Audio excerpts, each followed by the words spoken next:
También le quiero comentar que por ahí me encontré un artículo obviamente a nivel internacional. Vamos a ver, son temas que hemos hablado aquí, hemos hablado acerca de las élites anónimas, que también entonces la noticia pues me interesó verla, para entender, dice, esas claves de lo que es el control social. Obviamente ya no se está pensando en la izquierda ni en la derecha, sino que el enemigo o el enemigo a vencer es la globalización. Ya no es ni la izquierda ni la derecha, ya la izquierda y la derecha solo son formas de llegar al poder hablando políticamente.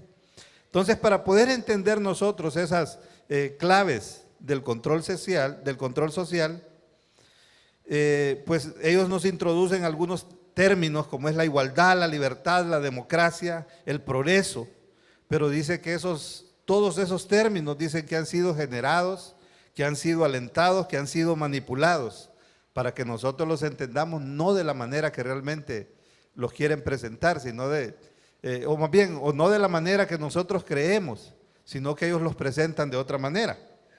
Y eso pues, yo no puedo ir a investigar una élite anónima porque muy pocos datos me va a dar. Entonces, me encontré con un artículo de un crítico de lo que son las élites anónimas, como los Illuminatis, por ejemplo, ¿verdad? Esas son las élites anónimas.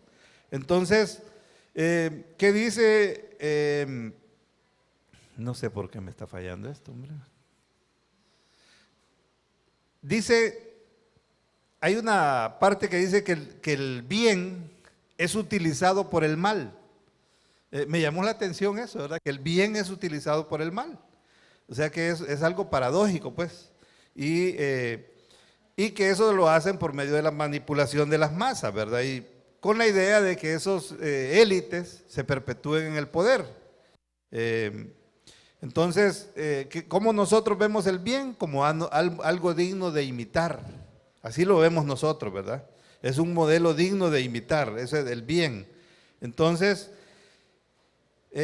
¿cómo el mal usa el bien para poder conseguir sus objetivos? Pues por medio de la manipulación de las masas. ¿Qué es lo que nos toca? Los deseos, las emociones, los anhelos. Y eso también llama la atención porque eso es, como quien dice, andar en la carne, no andar en el espíritu, ¿verdad? O sea, ya cuando nosotros nos movemos por anhelos, por emociones, andamos en la carne, no andamos en el espíritu. Entonces, esa es la forma como ellos tratan de implementar ese plan, de tal manera de que ellos se puedan mantener en el poder. Ahora, ¿cómo lo implementan? ¿Qué herramienta, por ejemplo, utilizan? Hay una herramienta que es famosa, que se llama la ventana de Overton. La ventana de Overton es una herramienta, no es psicológica, no es herramienta sino que es una herramienta política, de tal manera que van introduciendo algunos temas. Primero pues es algo impensable, de ahí lo pasan a lo radical, de lo radical lo pasan a lo aceptable, de lo aceptable a lo sensato, de lo sensato a lo popular, y una vez que ya es popular, entonces lo meten a la política para que sea legalizado mediante una ley. Y así también al revés. Por ejemplo, si algo ya es ley, pueden empezar a meterlo de la política, lo bajan a la popular, para que la gente empiece a discutir, así como está en discusión el Código Penal, por decir algo. Después lo bajan a lo sensato. No, es que realmente este tipo de artículos no deben ir aquí, y empiezan a hacer sus análisis y a empezar a quitar algunos artículos. De ahí a lo aceptable, y así sucesivamente hasta que van desapareciendo algunas cosas. O sea que funciona en ambos sentidos. Y dice esa ventana de Overton que cuando se empieza de lo impensable es cuando hay más libertad. Cuando se toca un tema que ni siquiera se pensaba y eso lo llevan hasta legalizarlo, entonces es cuando se consigue más libertad. Y cuando se viene desde lo político hasta lo impensable es cuando se reduce la libertad. Eso dice. Entonces hay dos ejemplos. Ellos usan, por ejemplo, el esclavismo. En ese artículo se lo estoy reduciendo. Este artículo es bien extenso. La esclavitud la usan como un ejemplo Dicen que en la esclavitud, obviamente, lo usaban a la persona como una pieza básica en la economía. La mano de obra, ¿qué es lo que hacían? Pues ahí prácticamente no le pagaban, era una mercancía, incluso los esclavos los vendían, ¿verdad? Nosotros vemos ahí en la Biblia, pues, obviamente, como les dije, para un plan de control global.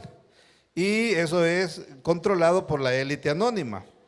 ¿Y qué es lo que pasa? Que lo que tratan esas élites es de que todo lo que se va creando, la gente crea que fue que lo consiguieron por su propia fuerza. O sea, cuando nos sacan de la esclavitud al ser humano, entonces crean lo que es el obrero. Entonces dijeron, no, ya a los esclavos tenemos que darles ropa, tenemos que darles alimento. Pero si nosotros creamos otra forma en la cual ellos creen que por su lucha social, ahora les tenemos que pagar un salario, mísero por cierto. Y de ese salario mísero ellos tienen que comprar su ropa, tienen que comprar su comida y seguirán siendo esclavos prácticamente. O sea, pero ¿qué es lo que nos dijeron? Eso es, ya prosperamos, ya nos sacaron de la esclavitud por medio de la conquista social. Entonces así la misma élite nos va engañando, como que nos va dando el cordel y nos va dejando que naveguemos y nos va sacando. Pues otro de los ejemplos que muestran ellos es el feminismo. Y dicen ellos que el feminismo, la sociedad que crea esta élite, pues es la misma que cree, ¿cómo es el feminismo? O más bien, ¿qué es lo que nosotros sabemos acerca de la mujer? Que debería de ser una sumisión total al hombre, ¿verdad? Pero a principios del siglo XX, entonces empiezan a surgir movimientos de liberación. Entonces, obviamente, ¿de qué están hablando? De la libertad, están hablando de la justicia social, porque es por derechos humanos, que quieren sacar a la mujer acerca de eso. Y estamos hablando de progreso, estamos hablando de libertad, y decimos nosotros, qué bien, hombre. Muchas personas dicen que es por la igualdad de derechos. Ya la mujer tiene derecho al voto. Pero realmente dicen que detrás de esto, dice este crítico, lo que había era una necesidad de incorporar la mujer a la fuerza laboral. Por eso le crean y le introducen en la mente que tiene que ser igual o mejor que el hombre. Entonces, para incorporarla a la fuerza laboral, porque ellos necesitaban producir más. No era posible que la mujer solo estuviera cuidando los hijos. Entonces, esto es atentatorio al matrimonio, es atentatorio a la familia y es atentatorio al cuidado de los niños, a la infancia. Porque al lograr sacar la mujer del hogar, al lograrla sacar del cuidado de los hijos, entonces precisamente le dejan el cuidado de los hijos al sistema. ¿Por medio de qué? Por medio del televisor, por medio del internet, por medio de la radio, por medio de, no sé, cosas como esas. Entonces, esa es una forma como ellos van controlándonos como seres humanos. O sea, por eso me llamó la atención, le digo. Y también nos van controlando porque viene la mujer y empieza a ver ya lo que es la maternidad como algo no agradable. Si ustedes se fijan en las maquilas, incluso creo que les dan anticonceptivos, tienen un control de natalidad tremendo para que no se reproduzcan, para explotarlas al máximo, ¿verdad? Pongo las maquilas porque es lo que más hay aquí en nuestro país, como ejemplo. Entonces, pues eso es lo que las élites han creado, obviamente, para incorporar a la mujer a lo que era la fuerza laboral. Ahí es donde la necesitaban, pero nos hacen ver a nosotros y lo hacen ver como una conquista. Entonces, el haber sacado a la mujer, precisamente, y la meten a una situación que ahora se conoce como feminismo. Y eso ahorita está trayendo grandes dificultades, como le dije, en lo que es el matrimonio, en lo que es la familia, en lo que es la infancia, está trayendo grandes dificultades, porque se lo venden, nos venden esa idea como que si fuera una conquista realmente lo que se está consiguiendo. Y últimamente, ¿por qué venimos con esto? Pues es un culto de familia, y nos preocupa todo aquello que es atentatorio a la familia, todo aquello que es atentatorio al matrimonio, a nosotros creemos que es un tema que debe traerse a discusión a la iglesia, obviamente desde el punto de vista de nuestras Sagradas Escrituras. Vamos a la Biblia, Romanos 12:1, estaremos usando la Biblia de las Américas. Romanos 12:1 y 2 dice: por consiguiente, hermanos, os ruego por las misericordias de Dios que presentéis vuestros cuerpos como sacrificio vivo y santo, aceptable a Dios, que es vuestro culto racional. No os adaptéis a este mundo, sino transformaos mediante la renovación de vuestra mente, para que verifiquéis cuál es la voluntad de Dios, lo que es bueno, lo que es aceptable y perfecto. Mire, pocos movimientos, hermanos, han impactado en este mundo occidental en el que nosotros vivimos, como es el feminismo. No ha habido un movimiento que impacte tanto. Ese pudiéramos decir nosotros que es un tsunami ideológico, hermanos, que pretende arrasar con el matrimonio, que pretende arrasar con la familia y de paso pretende convertir a la iglesia en una institución irrelevante, porque está en contra de la palabra de Dios. No es eso lo que nos dejó instituido el Señor en su palabra. El feminismo está teniendo mucho impacto. Y yo le quiero decir que el feminismo no está desligado de lo que es la ideología de género. O sea, posiblemente, no sé, espero darme a entender, estos temas casi no, ¿verdad? Tocamos, pero yo consideré importante porque es atentatorio a la familia. Dice Primera de Timoteo 3:15: pero en caso de que me tarde te escribo para que sepas cómo debe conducirse uno en la casa de Dios, que es la iglesia del Dios vivo, columna y sostén de la verdad. Precisamente porque la iglesia es columna y sostén de la verdad, según lo dice la carta del apóstol Pablo a Timoteo, es que nosotros debemos entonces traer este tipo de temas, porque debemos nosotros defender, debemos proclamar la verdad de Dios revelada en su palabra. Entonces, no importa si a veces pues tendremos que ser criticados, ¿verdad? Si ese es el precio que tenemos que pagar, pues ni modo. Pero realmente lo hacemos por lo que dice Efesios 4:14, para que ya no seamos niños sacudidos por las olas y llevados de aquí para allá por todo viento de doctrina, por la astucia de los hombres, por artimañas engañosas del error. De ahí es donde surge el tema. Artimañas engañosas. Yo quiero decirles, hermanos, que yo no pretendo abordar este tema como un activista político. Yo no soy un agitador de masas, no soy un analista psicológico, no soy un analista cultural, no soy sociólogo, no vengo, sino que vengo como miembro del cuerpo de Cristo.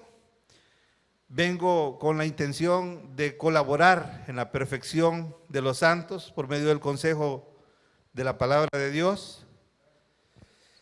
No pretendo que esto sea una charla, no pretendo que esto sea una conferencia, ¿verdad? Sino que realmente venimos a exponer lo que dice la Biblia respecto al propósito de equipar a la iglesia, de equipar a los santos, para que en este océano de confusión en que está navegando el mundo ahorita, podamos nosotros salir adelante.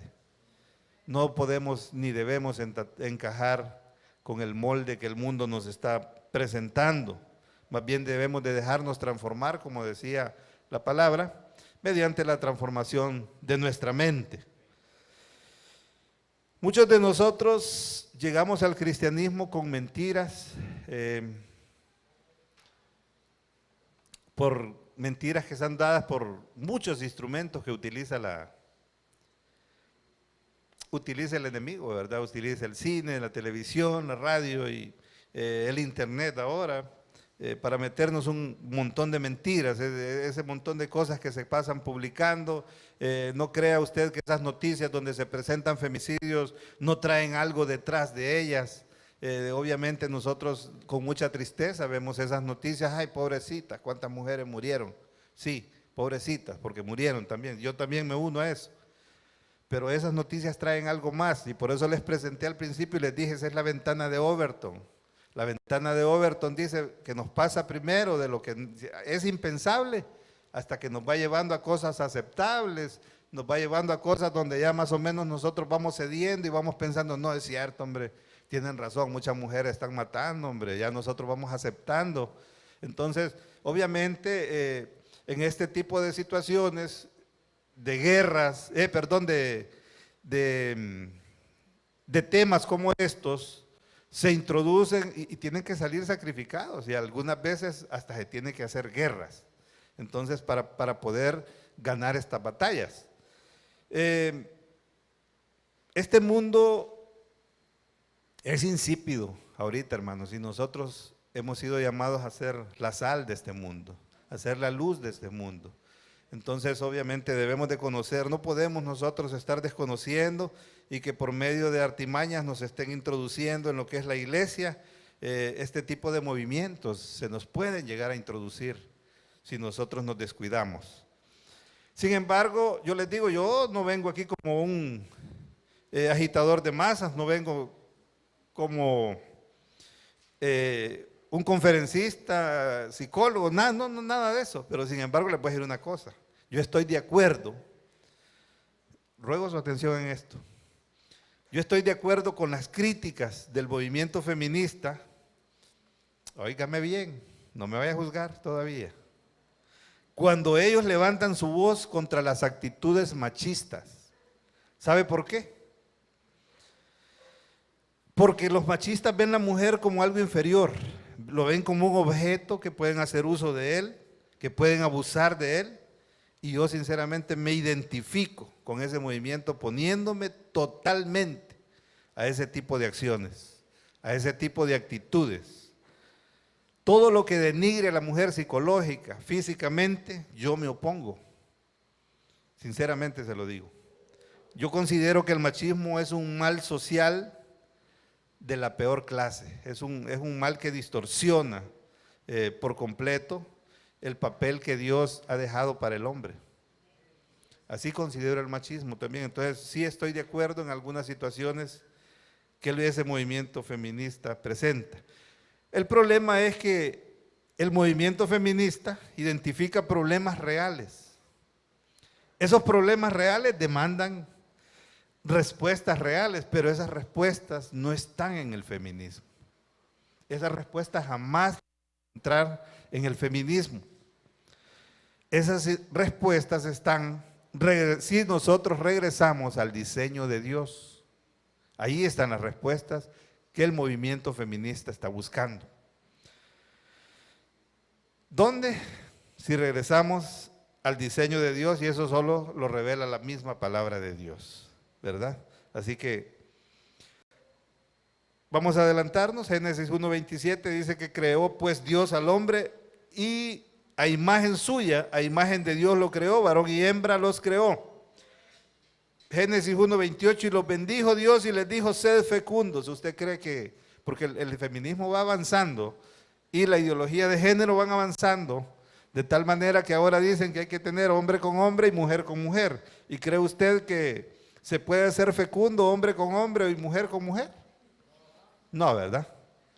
Entonces vemos nosotros que están en contraposición a lo que es la palabra del Señor. También dice la palabra del Señor en 1 Corintios 11:3, siempre Biblia de las Américas, dice, quiero que sepáis que la cabeza de todo hombre es Cristo y la cabeza de la mujer es el hombre y la cabeza de Cristo es Dios.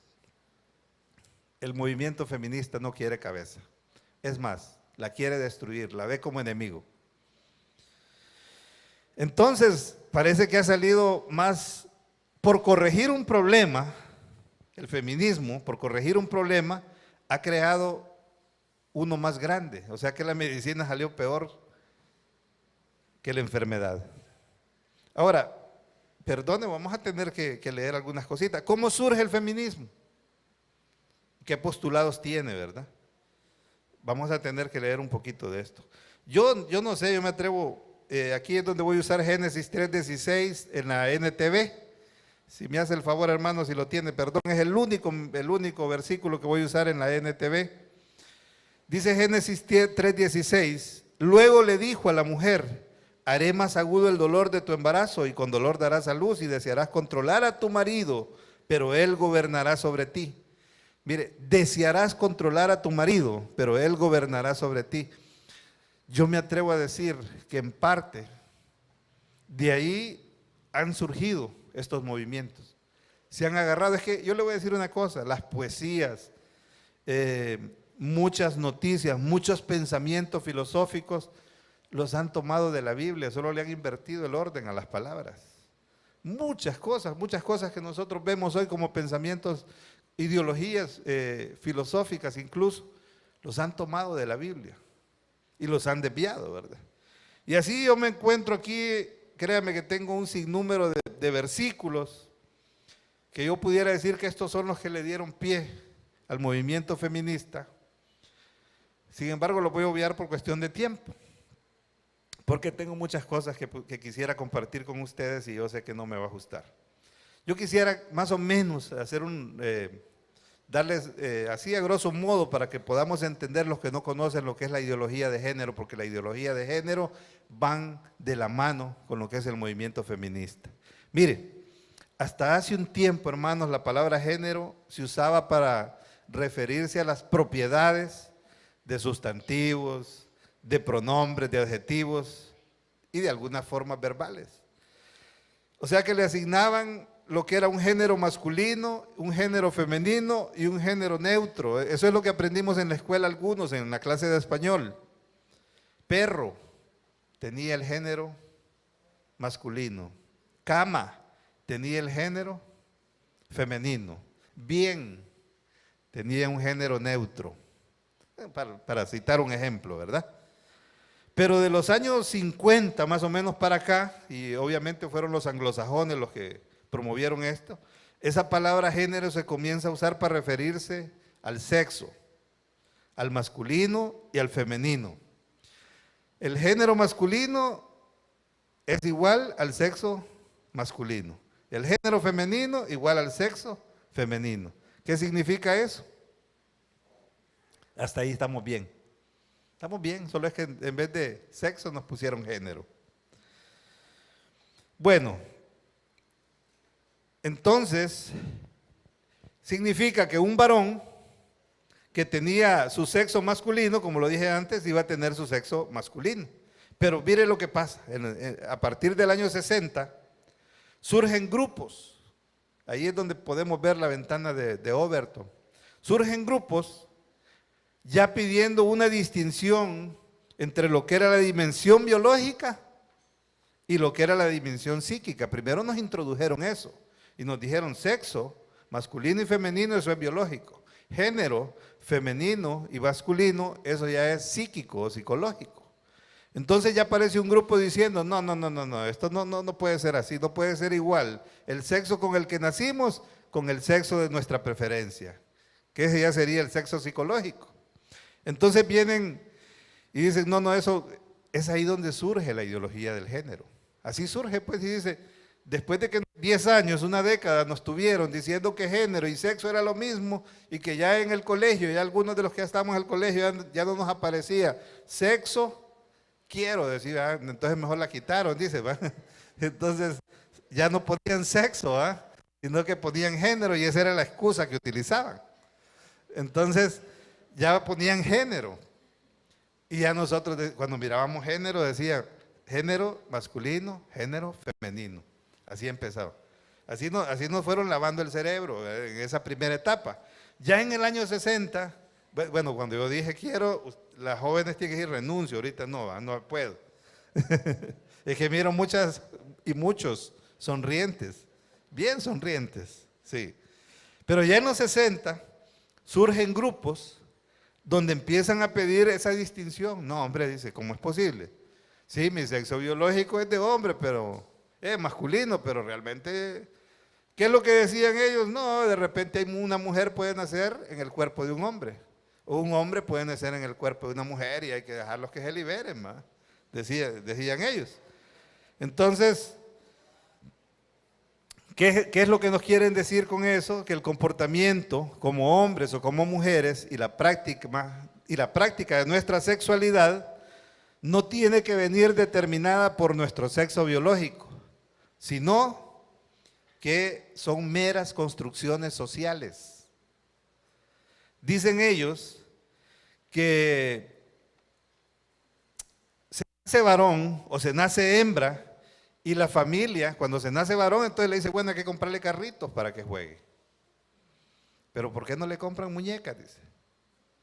Se nace hembra, entonces la familia y la sociedad le compran muñecas para que juegue. Y si le compran carritos, entonces la sociedad lo señala. Dicen ellos que son construcciones sociales. O sea, la ideología de género dice eso, ¿verdad? Entonces, ¿qué es eso? Dice que es como una carga impuesta. O sea, que nos impusieron esa carga, que realmente nos hubieran dejado jugar y nos hubieran dejado escoger los colores que nosotros quisiéramos. Eso es lo que dice la ideología de género. Pues aparece una señora, Rebecca J. Cook, una canadiense, por cierto, una relatora de una cumbre en lo que era una cumbre en la Organización de las Naciones Unidas, y entonces se le ocurre y dice, no hombre, ya los sexos ya no son dos, ya no puede ser masculino y femenino. O sea, ya iba como relatora precisamente de lo que era la ideología de género. Entonces viene y dice, no, ahora son 5 sexos. Puede haber mujer homosexual, mujer heterosexual, hombre homosexual, hombre heterosexual y bisexual. 5. Mire, a nosotros esto nos puede escandalizar realmente. Pudiéramos decir, qué bárbara esa, pero fíjese que ella se quedó corta realmente. Porque ahorita están hablando de más de 50 géneros. Ahí por los años 60, ya al final, aparece una periodista, Betty Friedan, y publica una obra que se llama La mística feminidad. Estamos hablando de 1960. Esta, como lo anterior no había tenido tanto éxito, entonces ya esto lo empieza a presentar en una forma más digerible para que lo entiendan los norteamericanos, para que lo entiendan bien los franceses. Y ahí sí, el centro de ataque es el matrimonio, el centro de ataque es la familia, el centro de ataque es la maternidad. ¿Y qué es eso? Dice, de la distinción del hombre y la mujer. ¿Qué es eso de esa moral cristiana? Mire, aquí se empieza a complicar la cosa porque al mismo tiempo en que se presentaba ese manifiesto feminista, porque ya empezaba a surgir como un movimiento, entonces aparece otra mujer que se llama Kathleen Bliss. Y esta mujer empieza a hacer un estudio para un concilio mundial de iglesias, donde el estudio se llamaba El servicio y estatus de la mujer en la iglesia. El servicio y estatus de la mujer en la iglesia. O sea, ¿qué es lo que hicieron? ¿Qué es lo que hizo esta mujer? Como ya empezaron a hablar del cristianismo, le voy a contar que Kathleen Bliss es fundadora del movimiento ecuménico y del feminismo cristiano. ¿Qué le parece? Es fundadora de esos dos movimientos. Entonces ya esta mujer empieza a hacer este estudio donde dice cuál va a ser el servicio y el estatus de la mujer en la iglesia. Y ya en los 70s se comienzan a levantar gente reclamando un cambio del papel de la mujer, pero ya en el plano eclesiástico. Ya no solamente era secular, sino que ya se meten a la parte eclesiástico. Entonces ese movimiento feminista ya encuentra un aliado en lo que son ciertos grupos religiosos, y se va a asombrar, incluyendo grupos evangélicos. O sea, se empieza ya a meter a lo que es a la iglesia. ¿Qué decía esto? Que las mujeres tenían que llevar a cabo las mismas, en la parte eclesiástica, podían desarrollar las mismas labores que desarrollaba el hombre dentro de la iglesia. Las mismas tareas, los mismos oficios que hacen los hombres. Hasta ahí no lo miramos mal, ¿verdad? Desde el punto de vista de lo que nosotros conocemos, de lo que nos ha explicado. Sin embargo, obviamente tenemos que pensar en que cuando se refiere a la parte eclesiástica no solo se refiere a la evangélica, también se refiere a otras, ¿verdad? A otras religiones, si es que así lo queremos ver.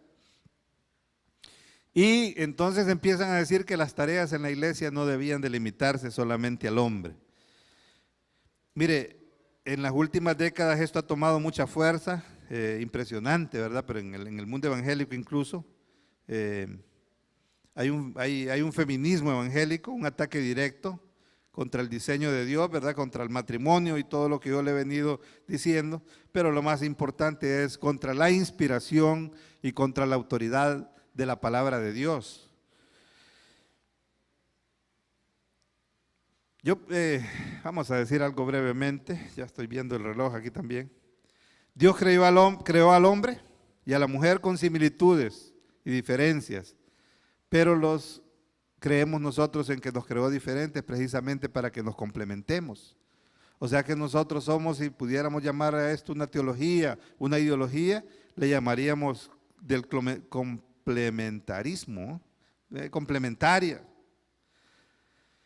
Pero hay otro tipo de ideologías, otro tipo de teorías que son legalistas y que están en contra de lo que el hombre y la mujer se complementen, sino que ellos piensan que esto tiene que ser diferente.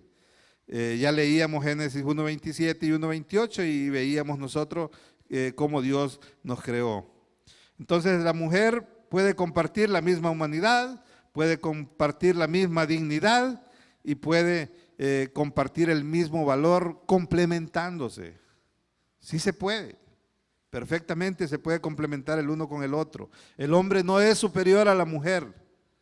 Dios creó el sexo masculino y el sexo femenino, cada uno con características biológicas y emocionales que hacen que el hombre sea hombre y que la mujer sea mujer. Y no, imagina usted cuántos hombres anduvieran ahí, pues ahí por la final de mes o a principio de mes o en la mitad del mes diciendo es que ahorita tengo cambios hormonales. No, sí tenemos cambios hormonales, pero no tanto como la mujer.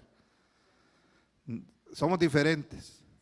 Si no, ya se imagina un hombre con cambios hormonales, solo acostado pasaría. Las emociones, imagina usted, porque eso trae problemas emocionales también, los cambios hormonales. A veces las señoras, a veces amanecen alegres, a veces amanecen enojadas y no sabemos por qué.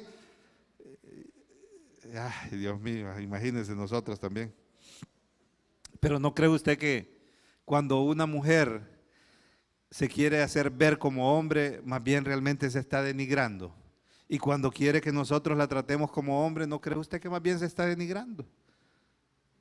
O sea, si la Biblia dice que hay que tratarla como vaso frágil, y cuando quieren que las tratemos como hombre, qué barbaridad, no entiendo yo realmente. Bueno, entonces, qué lástima, la iglesia, el hogar funciona precisamente pues cuando los roles se desempeñan como deben ser. Y obviamente se atrae bendición cuando, ya lo hemos dicho en otras ocasiones, cuando estamos haciendo las cosas en el orden de Dios en el hogar. Dios creó un esquema de autoridad para el hogar, para la iglesia también, ¿verdad?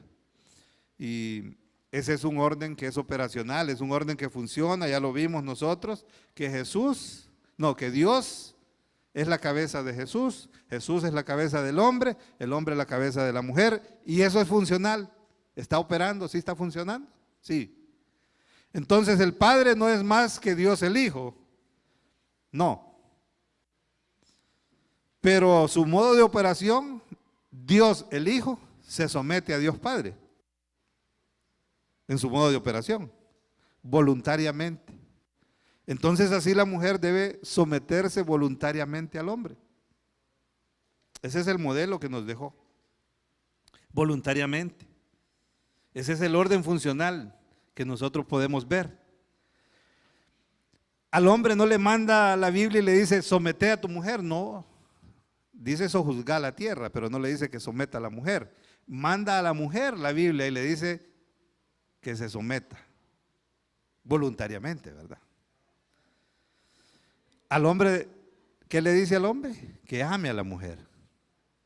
Eso le dice. Eso es lo que le ordena, voluntariamente también. Entonces, este es un asunto, es un orden divino, esto no vino a causa de la caída, esto es parte del diseño original de Dios, que los hombres amemos a la mujer y que la mujer se someta al hombre. No es porque Eva cometió aquel error, no, no, no, no. Si al final podemos ver nosotros, y le dije al hermano que si me encontraba una imagen, que por cierto la tienen en la Capilla Sixtina, se llama La Tentación de Miguel Ángel, donde se ve claramente ahí Adán cómo colaboró con Eva, ¿verdad? Cuando Eva cometió el error. Tal vez lo tiene el hermano para que lo pueda poner la imagen ahí que le dije de la Capilla Sixtina, La Tentación. Ahí está, ¿verdad? Entonces ahí vemos a Eva tomando el fruto prohibido, pero vemos a Adán bajando la rama, hombre, ayudándole. Yo creo que esa figura no está tan alejada de la realidad. Entonces vemos que tanto la mujer como el hombre son culpables, y yo diría, me atrevo a decir que el hombre es más culpable cuando se cometen ese tipo de errores. Primera de Timoteo 2:11. Que la mujer aprenda calladamente con toda obediencia. 2:12. Yo no permito que la mujer enseñe ni que ejerza autoridad sobre el hombre, sino que permanezca callada. Obviamente esto tiene otro trasfondo, pero no en la misión que nosotros estamos. Porque Adán fue creado primero y después Eva. Adán no fue engañado, sino que la mujer, siendo engañada completamente, cayó en transgresión. La mujer, mire, y perdonen, no se sientan señaladas, estoy hablando del movimiento feminista, ¿verdad? Adán no fue engañado, sino que fue la mujer, la engañada, la que cayó en transgresión. ¿Qué es lo que pasa? Que cuando el papel que debe asumir el hombre lo asume la mujer, entonces es ahí donde viene la comisión de errores. Es ahí donde se cometen el error. Cuando se invierte el papel, es precisamente donde se comete el error. Entonces, vemos nosotros que desde el huerto del Edén, la mujer quiso usurpar la posición del hombre. Miren, eso de la batalla de los sexos. Esa batalla de los sexos no comienza con Mary Wollstonecraft, con Simone de Beauvoir, o con Betty la Fea, Betty Friedan. Esta batalla comenzó en el huerto del Edén. Ahí comenzó la batalla de los sexos. Cuando Eva asumió el rol, asumió el liderazgo, cuando Adán claudicó, ahí lo vimos bajando la rama, ¿va? Cuando claudicó de su posición de autoridad, cuando dejó de guiar a su mujer, cuando dejó de cuidarla, prácticamente, cuando dejó de protegerla, allí es donde realmente entra el pecado. Eva tomando el fruto prohibido y Adán bajándole la rama, imagínense, ayudándole ahí. Que los dos, pero más culpable creo yo que es el hombre. Entonces, la sumisión de la mujer, el ejercicio de la autoridad por parte del hombre, desde ahí se convierte en un campo de batalla. Desde ahí se convirtió. Desde el Génesis 3:16 que le dije yo. Efesios 5:22, las mujeres estén sometidas a sus propios maridos como al Señor, porque el marido es cabeza de la mujer, así como Cristo es cabeza de la iglesia, siendo el mismo Salvador del cuerpo. Pero así como la iglesia está sujeta a Cristo, también las mujeres deben estarlo a sus maridos en todo. Mire, este tipo de texto, hermanos, no le gusta a las feministas evangélicas. Aquí no hay, digan. Aquí no hay. Porque dicen, no, ¿y qué es eso de la palabra cabezas? Ahí en el texto cabeza significa otra cosa. No, cabeza significa cabeza. Sí, ahí no le busquemos. Pero la feminista evangélica empieza a buscarle, no, ¿cuál es eso, hombre? Dice que. Entonces, ¿sabe lo que están haciendo? Cuando una mujer viene y tiende a querer confundir, precisamente lo que hace es causar confusión, y lo que hace es promover la ideología de género y el feminismo dentro de la congregación, dentro de la iglesia, vamos a decir mejor, porque esto no solamente se da en independientemente de la motivación que tenga una mujer para hacerlo, sinceramente debe de pensarlo muchas veces para poder usurpar la posición del hombre. Pero fíjese que ahora hay unas palabras que están de moda, dicen, no, es que queremos empoderar a la mujer. Hay que tener mucho cuidado con eso porque hay mujeres que están tan empoderadas que no se dan cuenta del daño y el impacto que están causando con el feminismo. No se están dando cuenta. Mire, cuando una mujer no trata trata a su esposo como su hijo, cuando no reconoce la autoridad en él, cuando una mujer lo calla en reuniones públicas, o sea, ella es más la que habla y más bien el marido tiene que pedir permiso para hablar. Ahí precisamente está entrando el feminismo, ese es impacto del feminismo, esa es consecuencia del feminismo evangélico. Así que no lo veamos nosotros tan aislados. Mire el primer libro de los Reyes, capítulo 21, 5, 6, 7 y 8. Vamos a leer un poquito de Jezabel. Pero Jezabel, su mujer, se acercó a él y le dijo, ¿por qué está tu espíritu tan decaído que no comes? Entonces él le respondió, porque le hablé a Nabot de Jezreel y le dije, dame tu viña por dinero, o si prefieres te daré una viña y en su lugar, pero él le dijo, no te daré mi viña. Su mujer Jezabel le dijo, y no sos rey de Israel. Estoy parafraseando. Y no sos vos el rey de Israel. Mire lo que están utilizando. Levántate, come, alegrate tu corazón. Yo te voy a dar la viña. ¿Sabe qué le está diciendo? Ya vas a ver quién es la que manda aquí. Y no es el rey vos. Ya vas a ver. Yo te voy a conseguir esa viña. Ya voy a ir allá donde... Ya voy a hacer uso de mis artimañas para conseguirte lo que vos querés. Te la tiras de rey. Me imagino que iba para la cocina diciendo todas palabras, usando yo la imaginación. Entonces, mire cómo es esta cuestión. Así funciona esto. Yo hoy, por cierto, le hice una llamada al pastor porque quería despejar alguna duda, pero no nos pudimos comunicar. Sí, en los libros históricos dice que Jezabel murió, que fue despedazada por los perros, dice, ¿verdad? Pero yo creo que el espíritu de Jezabel se ha ido pasando de generación en generación, porque en el libro de Apocalipsis, en el capítulo 2, si no me equivoco, mencionan a Jezabel nuevamente. ¿Quién era Jezabel? Pues, o más bien, ¿quién era Acab? Era un hombre que aparte de haber hecho un montón de cosas que a Dios no le agradaban, se vino a casar con Jezabel. Aparte de eso, oiga bien. ¿Y qué es lo que hacía? Adoraban a Baal, que era una deidad masculina del poder y de la sexualidad, y adoraban a Astarot, que era una diosa femenina de la fertilidad y del amor y de la guerra. Oiga bien. Yo siempre he criticado, y ya estoy pasándome, ya nos vamos a ir, perdone. He sido crítico un poco de los dones en la iglesia, en el sentido de que, y ya lo hemos hablado también con el pastor esto, y le digo, ¿por qué tanta mujer? Porque sí, las mujeres como que son más sensibles a los dones. En la iglesia empiezan que hablan en lenguas y que profetizan y que no sé qué, pero solo salen de la iglesia, llegan a la casa y esto es otra cosa. Ya estamos en otro mundo, perdónenme, pero yo digo que los dones deben de ponerse en práctica no solo en la iglesia, hombre. Realmente si queremos edificar el cuerpo de Cristo, porque yo sigo siendo cuerpo de Cristo allá en mi casa. Mis hijos siguen siendo cuerpo de Cristo en mi casa, allá donde vivimos, sus hijos también.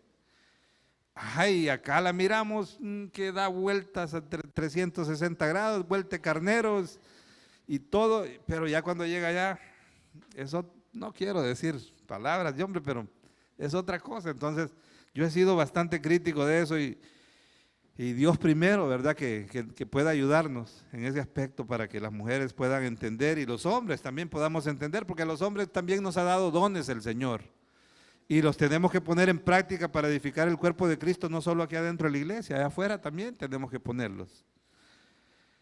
Entonces, yo creo que hay muchas cosas que las mujeres pueden hacer antes de pensar en apoyar y en permitir que el movimiento feminista se pueda meter, se pueda introducir a la iglesia. Hay que tener cuidado con la parte sutil, la manera sutil de cómo se va introduciendo en el cuerpo de Cristo lo que es el movimiento feminista, aunque también entra de la forma más brusca, ¿verdad? Pero hay que tener cuidado. Así que no solo porque aquellas mujeres están cantando allá, el violador eres tú, creamos nosotros que esas son las únicas. Se puede introducir el movimiento feminista. Mire que ahora todos somos violadores porque el que oye esa canción nos señala, ¿verdad? Inmediatamente. Dice, no importa cómo estaba, ni dónde estaba, ni cómo vestía, no sé. El violador eres tú. Sinceramente está bastante delicado. Me faltó muchas cosas que pudiera decir, pero sí les voy a decir que tanto el hombre como la mujer, pues tenemos responsabilidades en el hogar, tenemos responsabilidades en la iglesia. Proverbios 1:8 dice, oye, hijo mío, la instrucción de tu padre y no abandones la enseñanza de tu madre. Tanto el hombre como la mujer estamos obligados, desde el Viejo Testamento, mire, ya nos viene mostrando que tanto el hombre como la mujer estábamos obligados a enseñar. Las mujeres debían de conocer la ley para enseñarle a los hijos, así como los padres, o sea, los hombres también. En la época más difícil que ha vivido, una de las épocas más difíciles que ha vivido la mujer es la época de Jesucristo, donde a la mujer se le miraba de menos. Sin embargo, nuestro Señor Jesucristo no se amoldó a ese tipo de perjuicios de esa época, ¿verdad? Sino que más bien vemos nosotros que en Juan 4, hablando de la mujer samaritana, Él le da una gran revelación de realmente cómo deben de ser los adoradores. Ni en este monte ni en Jerusalén le dice, sino que los adoradores debemos de ser en espíritu y en verdad. Entonces vemos nosotros cómo el Señor, y dice que los apóstoles o los discípulos, no apóstoles eran, ¿verdad? Andaban haciendo unos mandaditos allá por el downtown, pero cuando regresaron lo hallaron platicando con la samaritana y dice que ellos se asombraron, se sorprendieron, porque en ese tiempo era una deshonra, ¿verdad? Que un maestro, que una persona, que un hombre hablara con una mujer. Así era en ese tiempo. Sin embargo, mire usted qué revelación la que le dio nuestro Señor Jesucristo y nos dio a nosotros, pero primero se le entregó a una mujer. Entonces la mujer puede aprender mucho. Yo les voy a decir una cosa, jóvenes, mujeres, damas, señoritas, señoras, maduras, ancianas, matricúlense en el discipulado, no importa que no sean líderes. Matricúlense en el diplomado de bachillerato, el diplomado en el bachillerato de teología. Es necesario que aprendamos. Es necesario que la mujer también aprenda para que pueda instruir a sus hijos, para que incluso pueda instruir al hombre. Yo no estoy en contra de que la mujer instruya al hombre. Y la Biblia dice, y la Biblia menciona casos donde mujeres instruyeron a un hombre. Entonces sí se puede, pero hay que tener conocimiento. Así que no dejen solo la carga al hombre, no, es que es el hombre el que tiene que saber la Biblia. Sí, agarran Deuteronomio 6 y por ahí pues nos van dejando que el hombre tiene la responsabilidad de hacerlo, pero también la Biblia menciona y señala algunos pasos o algunos versículos donde vemos a mujeres enseñándole a hombres, enseñándole a hijos, enseñándole las ancianas a los jóvenes, a las jóvenes, enseñándoles a amar a su marido. Y así les pudiera mencionar un sinnúmero de versículos donde la mujer también enseña. Entonces, ¿por qué? Voy a enlazar ahorita el principio con el final. No se necesita ser pastor para aprender. Todos estamos obligados a aprender para poder enseñar. El que no tiene nada que aprender no tiene nada que enseñar. Si no aprendemos no vamos a poder enseñar. Y se nos van a introducir también ese tipo de ideologías. Fácilmente se nos puede introducir en lo que es la iglesia. Y yo creo que ustedes, mujeres, que conocen a Cristo, que están en Cristo, son las llamadas a levantar un muro para que ese tipo de ideologías no se introduzcan a la iglesia. Así que pónganse de pie esta noche.